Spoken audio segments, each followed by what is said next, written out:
In my last video, I criticized modern day strikers. But I hope you wingers don't feel safe because you gotta bring your ass here too. The quality of wingers in football has drastically fallen off this season. There's nothing good on the left wing, there's nothing good on the right wing. When were y'all gonna tell me that football became apolitical? Before I present you with the cold hard facts about how modern day wingers are as effective as trying to win FPL without putting Haaland into your team, if you want to see the biggest indication that modern day wingers are dead, then look no further than UK drill rappers. Do you guys remember in the mid-2000s when UK drill rappers would rinse those lines about being on the wing like a certain player? I was on the wing like Hazard. I was on the wing like Messi. I was on the wing like Gareth Bale. Yeah, rappers can't do that anymore. Yo, right, listen, yo, I grew up in a life of harm. I was on the wing like Harvey Barnes.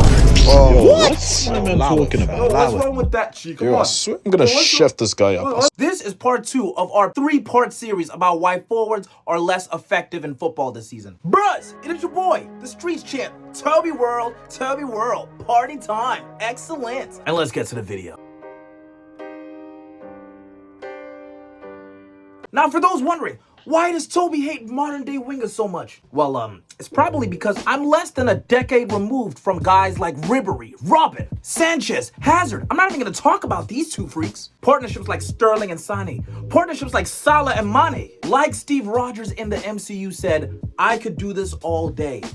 Now give me 50 million to appear in Doomsday or else you're not gonna make any money, Marvel. Guys, I promise you, I'm not trying to be a nostalgia merchant, but I am literally told every single day that the quality of football has risen. That footballers are better than they've ever been. And yet, for whatever reason, modern wingers can never be the complete article. A winger can have 99 pace, but they can't create chances. They have worse vision than Helen Keller. Or you could be a winger with like 99 dribbling, but you can't find the back of the net. In this era, if you're a winger that can score at least 10 league goals, then your market value at the minimum is like 50 million euros. 10 league goals. Dude, that was Florent Maluda on a light season. And then last but not least, you can have wingers that are pretty much good at everything, but they're just too slow. Like, dude, just shut up and play in cam already. And even for the wingers that have all of these qualities in abundance, the sad reality is they might just be too inconsistent. Now, Vinicius Jr. is seen as one of the best wingers on earth, right? How do I explain to my kids that he has less goals this season than Pedro Neto? Hey Neto, do you believe that the reason you're playing better than Vinicius is because you're white and he's black?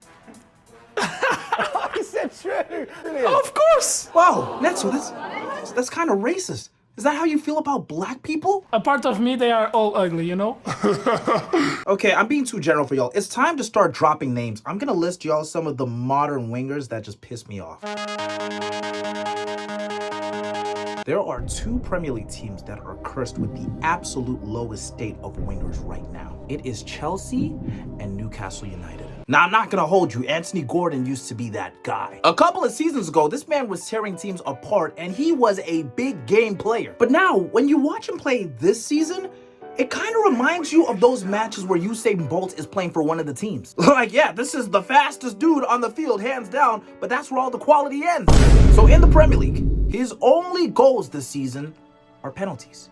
He has 0 non-penalty goals this season. He's like a kid during an exam. If he doesn't have a pen, he's cooked. Gordon has this issue that I believe a lot of modern wingers have. People only rate them when they're scoring goals. Goals to modern wingers are like filters for certain women. Yes, it might give you the perception that you're looking at something nice, but if you take it away, you're gonna see horrors that you didn't even imagine. So yes, a lot of wingers use goals to paper over stinkers. A person that can't get away with that is his teammate Anthony Elanga. The dude has no goals this season in any competition. Do you guys remember early in the video when I said it really doesn't take much for a winger to cost 50 million in this era? I'll never forget the day that Newcastle had signed Elanga for 50 million. Now, when this happened, I said on my Discord, which y'all should definitely join, link in the description, that Elanga is a good player. But that brother is not worth 50 million with 50 million in his back pocket. I was called all kinds of things for feeling that way. Oh, Toby, you're a clan member. Oh, Toby, you're Uncle Ruckus. Ah, Toby, you're nonce. Yeah, who's a nonce now? These are the numbers you get after paying 50 million million Great British pounds. 100 million Zimbabwean dollars. Another dude that just personifies everything that's wrong with modern wingers. He's a good athlete with all the physical capabilities, but the technique, the IQ, that is not a Champions League worthy player. Then we move on to Chelsea. I'm talking about guys like number 49. I can't even say his name, but I will give 49 credit. He is the kind of player that could get people off of their seats so they could turn the TV off. I mean, with this bum, all you're gonna see are Jaws and a horror show. If I wanted to see all that, I would just go watch a Spielberg movie. Bro, I am convinced that I was banging disabled chicks in my previous life to have deserved to watch a guy like Pedro Neto play for my team. The funniest part about Neto this season that he was so bad at right wing that they started playing him on the left. And dude, it didn't work. Neto playing on the left wing, it feels like jerking off with your opposite hand. Yeah, Neto and Garnacho are everything that's wrong with modern day wingers. Number one, they can't beat their man. And two, they only score against teams that you would hope that they can score against. I really had dudes telling me to drop my Neto agenda because he scored a goal at Turf Moor. Wow, thanks a lot, buddy. Can you do that at the Allianz Arena, please? My issue with a lot of wingers is that you have absolutely no faith that they're gonna help you in a big game. Oh, and they can't cross. Why are so many wingers against crosses? What are you, an atheist? The reason I'm so passionate about this topic is because back in the day when I used to play football, I was a winger. I was on the wing like Harvey Barnes.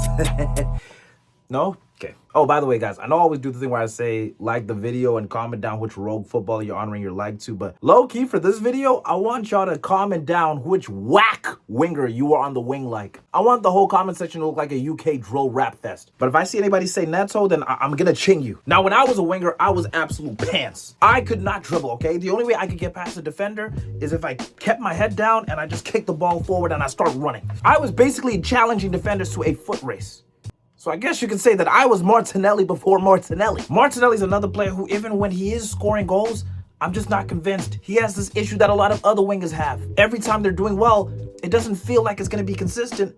It just feels like a purple patch. Having a winger in your team that's in good form nowadays, it feels like a vacation. Yeah, you're living life, you're happy, but you know it's temporary and eventually you're just gonna end up back in Birmingham. And again, with a lot of wingers, there always feels like that one huge part of their game that is glaringly missing. Let's look at Arsenal's two wingers, for example. Martinelli could not dribble to save his life, but he can score goals. And on the flip side, you have Madueke, who's a very good dribbler, but he's not necessarily a goal threat. All of them, even the best wingers, are missing that one part of their game. For me, the best playing left winger this season in the Premier League has been Jeremy Doku. He has almost everything that you need, but man, I could really use more goals from him. Rafael Leao is a top-notch winger, but I could definitely use more consistency from him. Again, Vinicius Jr., good winger, but how is his output less impressive than Harry Wilson's? I was on the wing like Harry Wilson. And then you got Liverpool. I mean, they got Cody Gakpo. I mean, yeah, his output is there, but he plays that Maggie Gyllenhaal football. It's ugly to watch. You could argue that PSG last season won the Champions League off the strength of their wingers, Kavicha, Dembele, Barcola, Doué. But now, this season,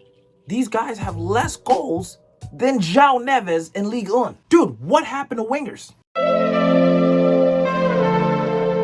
Now, during my lifetime as a football fan, every time I would look at the top scorers in the top 5 European leagues, I would almost always expect to see wingers at the top of those lists. Ronaldo, Messi, Neymar, Salah, Mane, you get the gist of it. But if you were to look at the top scorers in all of Europe this season, you would have to scroll all the way down to 10th place to finally find a winger. Okay, while I was recording this, Elise snuck into the list. The only other wingers you're gonna find in the top 20 goal scorers in Europe are Captain America and Luis Diaz. Liverpool, what a transfer window you just had. Every elite winger's numbers from last season, besides Lamine Yamal and Rafinha, have absolutely dropped off. In the last video, I said we are in a goal-demic because of strikers. Now, we are in a wingflation. Even our reigning defending Ballon d'Or winner Dembele isn't really consistently playing like a reigning defending Ballon d'Or winner. You know what I realized as I grow older? Raheem Sterling was very underrated. He was never anybody's favorite winger, but the guy was still capable of getting 100 Premier League goals. I want to ask you a question. Which current Premier League wingers, besides the ones that have already done it, do you think are capable of getting 100 Premier League goals throughout their career? I mean, perhaps you could say Saka, you could maybe say Palmer if he moves back to the wing. But yeah, man, that's about it. Well, you think Pedro Neto's whack ass is gonna come even close to 50 goals in his career? I don't want y'all to think that I'm a stat merchant. It's not even about the stats. Look at somebody like Eden Hazard. Did this guy need goal contributions to have a good game? No. If he wasn't the guy to get a goal or an assist, He probably ran through 4 players so that somebody else could get a goal or an assist. He would literally generate big chances out of thin air. These are things that you can't see on a piece of paper. It is almost impossible nowadays for wingers to be seen as the man of the match without getting a goal contribution. And that's my issue with the wingers. But what if I told you guys that just like strikers, the main issue isn't just the wingers, and it's not just this season? Well, this is part 2 in my series of why attackers are just less effective. Part 1 was last week for strikers. You can go check that out. And next week is going to be the finale to showcase why attacking in football has fallen off. And if you guys want to catch that, then guys, just make sure you subscribe. And guys, I really hope you enjoyed this video. If you guys did, then make sure that you please like and subscribe and comment down below. Like, what do you think? Do you feel like I'm being too harsh? Do you agree with some of the points? What do you think about the current standing of wingers nowadays in football? And guys, please, while you're down there, go check out the links in my description. I'd really love if you guys could join our Discord. Please get more active and join us on Twitch as well. I'd love to have you guys there. I want to have more access to World Game. But anyways, guys, it has been your boy, the Streets Champ, and I've just given you the gift of Toby World. Drink it in, man.